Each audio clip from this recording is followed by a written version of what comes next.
حضرت عمر ابن خطاب رضی اللہ عنہ کے زمانہ میں آپ اپنی جگہ پر بیٹھے ہوئے ہیں، حضرت خباب آتے ہیں تو کہا مرحبا بسیدنا خباب و مرحبا بسیدنا بلال، خوش آمدید ہو، مبارک ہو ہمارے سردار بلال کے لیے اور ہمارے سردار خباب کے لیے۔ حالانکہ حضرت عمر ابن خطاب قریش اور بڑے قبیلے میں سے تھے، اور خباب اور بلال تو حبشہ کے تھے اور غلام تھے، اور خباب بھی عام لوگ تھے، لیکن اسلام نے ان کو اتنا اونچا کیا کہ جب حضرت عمر کی مجلس میں آ رہے ہیں تو حضرت عمر فرما رہے ہیں میرے دائیں اور بائیں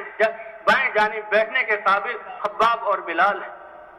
حضرت خباب جب آئے بٹھایا، اے خباب تم تو اللہ کے رسول کا شروع کا ساتھ دینے والے ہو اور اس کلمے کو شروع میں پڑھنے والے ہو، تو بتاؤ تو صحیح تمہارے ساتھ کیا بیتی اور تم پر کیا گزری۔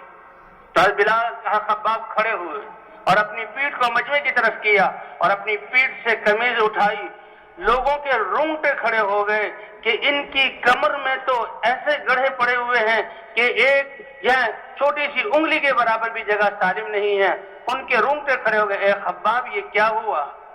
ایسی تو کمر کسی کی بھی نہیں دیکھی۔ کہا ہم ایمان لے آئے اور اس کلمے کی دعوت دیتے تھے، کوئی ہمارا خاندان نہیں تھا، کوئی ہماری قوم نہیں تھی، اس لیے میرے لیے تو لوگ لکڑی کی آگ میں آگ لگاتے اور اس کے انگارے بناتے، انگارے کو جمع کر کے زمین پر پھیلاتے اور اس کے اوپر مجھے لٹا کر میرے سینے پر چٹان رکھ دیتے تھے تاکہ تکلیف سے میں ہل نہ سکوں۔ اللہ کی قسم وہ انگارے میرے جسم سے نکلنے والی چربی سے بجھتے تھے۔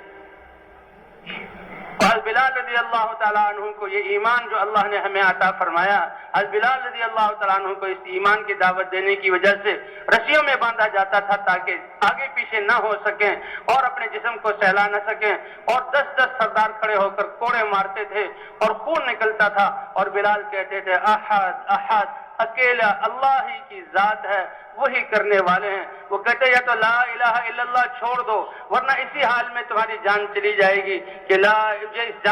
اس حال میں جان دینے کے لیے میں تیار ہوں لیکن لا الہ الا اللہ کو چھوڑنے کے لیے تیار نہیں۔ تو یہ تکالیف حضرات صحابہ کرام پر کیوں آئیں؟ اس لیے کہ جو بھی کلمہ پڑھتا تھا اس کلمے کی حقیقت اس کے سامنے آ جاتی اور اپنی قوم کی ہمدردی کی کتنی گمراہی اور کتنی جہالت میں اور حق سے کتنے وہ دور ہیں اور ان کا کتنا برا انجام ہوگا، وہ شفقت حضور صلی اللہ علیہ وسلم کی صحبت کی وجہ سے جو ان کے دلوں میں آتی تھی، صحابہ کو بہنا نہ دیتی اور اس پہاڑوں کے برابر تکلیفیں اپنے اوپر سہتے تھے اور وہ دعوت دیتے۔ علماء فرماتے ہیں کہ جیسے حالات تھے، اگر مصلحت کی خاطر صحابہ کرام اپنے ایمان کو چھپا لیتے اور اپنے گھروں میں بیٹھے رہتے اور اپنے ذات ہی کی فکر کرتے تو کسی پر کوئی تکلیف نہ آتی، بلکہ یہ ساری تکالیف اس دعوت کی وجہ سے اور حضور صلی اللہ علیہ وسلم کی صحبت کی وجہ سے اور اس کلمے کی حقیقت کو اگر صحابہ سمجھ جاتے تھے تو چاہے وہ حضرت ابو بکر ہوں اور چاہے وہ حضرت بلال ہوں اور چاہے وہ حضرت عمر رضی اللہ تعالیٰ عنہ، ہر صحابی چاہے مرد ہو یا عورت ہو وہ دین کی دعوت دیتا تھا کہ لا الہ الا اللہ۔ یہ اس کی وجہ سے ان کو اپنی قوم کی گمراہی ان پر کھلتی تھی، اور پھر جو ہے اس گمراہی کی وجہ سے جو ناکامی سامنے آنے والی ہے، اللہ کے رسول صلی اللہ علیہ وسلم جو بتاتے تھے اور قرآن میں جو آیات ہیں ان کو سمجھ کر کہ ہمارے جو کفر پر مرے گا وہ اتنی بڑی ناکامی میں جائے گا، تو ان کے دل میں ایسا درد اور غم ہوتا تھا کہ وہ اپنے اوپر پہاڑوں کے برابر مصیبتیں جھیلتے تھے لیکن دعوت کو نہیں چھوڑتے تھے۔ حضرت عبداللہ بن حذافہ رضی اللہ تعالی عنہ جہاد کے لیے نکلے ہیں اور ایک ملک میں گئے ہیں، وہاں قید ہو گئے۔ غسانی عرب بادشاہ وہاں کا تھا، انہوں نے اس سے بات کی تو وہ سمجھ گیا کہ یہ بہت سمجھدار اور بہت کام کے آدمی ہے،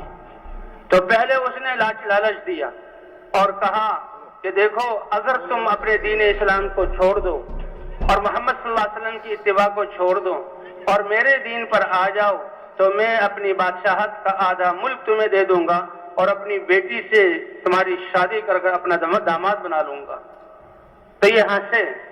کہ کتنا ہی بے وقوف یہ بادشاہ ہے اور کیسی گھٹیا یہ بات کر رہا ہے۔ کہا تم تو اپنے ایک چھوٹے سے ملک کی آدھی سلطنت اور اپنی بیٹی کا رشتہ دینے پر مجھے لالچ دے رہے ہو. جتنے یہ عرب ممالک ہیں ان سب بادشاہتوں کی بادشاہتیں مجھے مل جائیں اور یہ کہا جائے کہ ہمارے حبیب صلی اللہ علیہ وسلم ہمارے جہاں آقا حضرت محمد صلی اللہ علیہ وسلم جو دین لے کر آئے ہیں آنکھ جھپکنے کے برابر میں اس دین کو چھوڑ دوں تو میں اس دین کو چھوڑنے کے لیے تیار نہیں. اللہ کی ذات پر ایمان, حضور صلی اللہ علیہ وسلم کا سچا عشق اور اس دین میں کامیابی ایسے ان کے دلوں میں گڑ گئی تھی. بادشاہ حیران ہوا کہ اتنے بڑے جو ہے پیشکش کو اس نے ٹھکرا دیا. کہا اچھا تو پھر ان کو ڈراتا دھمکاتا ہوں, تو حوالے کر دیا فوجیوں کے. کہا اس کو جو ہے سولی چڑھاؤ اور ماہر تیر اندازوں کو لگاؤ کہ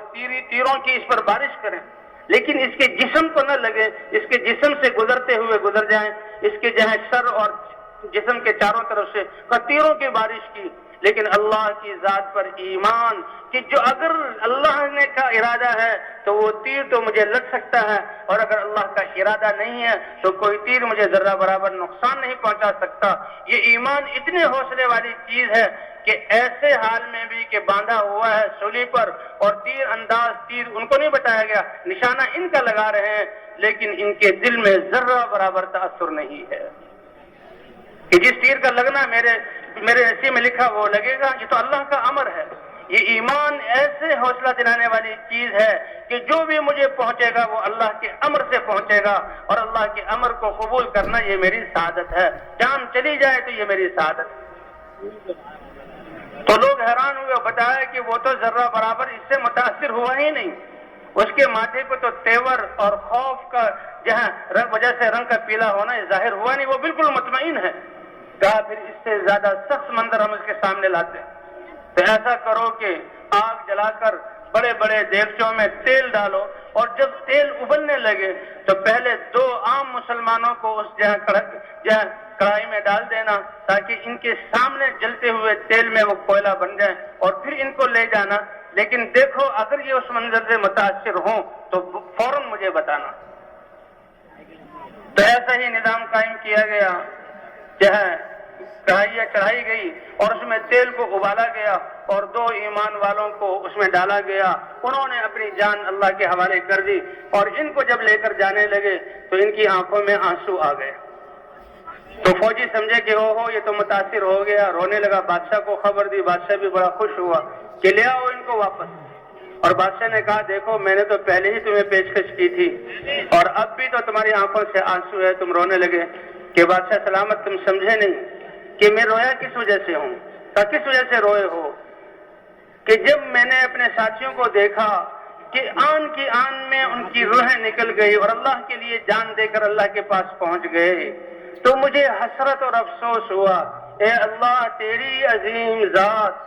تیری یہ بڑی محسن ذات اور تیرا یہ مبارک دین, اس کے لیے میرے پاس اتنی ننھی سی جان ہے کہ اس تیل میں ڈالا جاؤں گا تو روح میری نکل جائے گی. اے اللہ یہ بھی کوئی بات ہے؟ میں تو اس حسرت میں رویا ہوں. اور اللہ کے سامنے عرض کیا کہ میرے جسم میں جتنے بال ہیں اگر وہ اتنی روحیں میرے جسم میں ہوتی اور ایک ایک روح کو اتنی تکلیف کے ساتھ جہاں نکالا جاتا تو بھی اللہ کا حق مجھ سے ادا نہ ہوتا. اللہ کے لیے جان دینا یہ ایمان اتنی بڑی چیز ہے. اور ایسا اطمینان کا اس منظر کی وجہ سے میں نہیں رویا اور اس سے متاثر نہیں ہوا, بلکہ رویا تو اس لیے ہوں کہ اللہ کے دین کے لیے جان دینے کا وقت آ رہا ہے اور ایک ننھی ہی سی جان ہے اور آن کی آن میں قصہ ختم ہو جائے گا.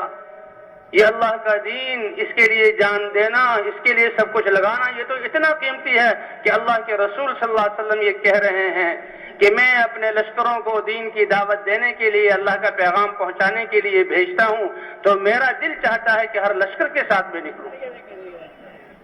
صحابہ کے بہت زیادہ سفر کروائے اور حضور صلی اللہ علیہ وسلم 25 سفروں میں یا 27 سفروں میں یا 29 سفروں میں ساتھ گئے. فرمایا کہ کچھ لوگ مسلمان ایسے ہیں کہ بیمار ہیں, معذور ہیں, ان کے پاس اللہ کے راستے میں نکلنے کے اسباب نہیں, وہ رہ جاتے ہیں. اگر میں ہر لشکر کے ساتھ نکلوں گا تو ان مسلمانوں کے دلوں پر کیا بیتے گی، اور وہ کیا افسوس کریں گے کہ اللہ کے رسول تو ہر لشکر کے ساتھ اللہ کے دین کی دعوت اور اللہ کے دین کی محنت اور جہاد اور جان قربان کرنے کے لیے نکل رہے ہیں، اور ہم جہاں مدینے میں ٹھہر رہے ہیں، کہ ان کے اس حسرت کی وجہ سے میں رک جاتا ہوں اور میں ہر لشکر کے ساتھ نہیں جاتا۔ باقی دین کا مرتبہ تو اتنا اونچا کہ میرا دل چاہتا ہے کہ اللہ کے راستے میں نکلوں، مجھے شہید کیا جائے، پھر مجھے زندگی دی جائے، اور پھر اللہ کے راستے میں شہید کیا جائے، پھر میں اللہ کے راستے میں نکلوں اور جان دے دوں، پھر مجھے زندہ کیا جائے اور پھر دوبارہ شہید کر دیا جائے۔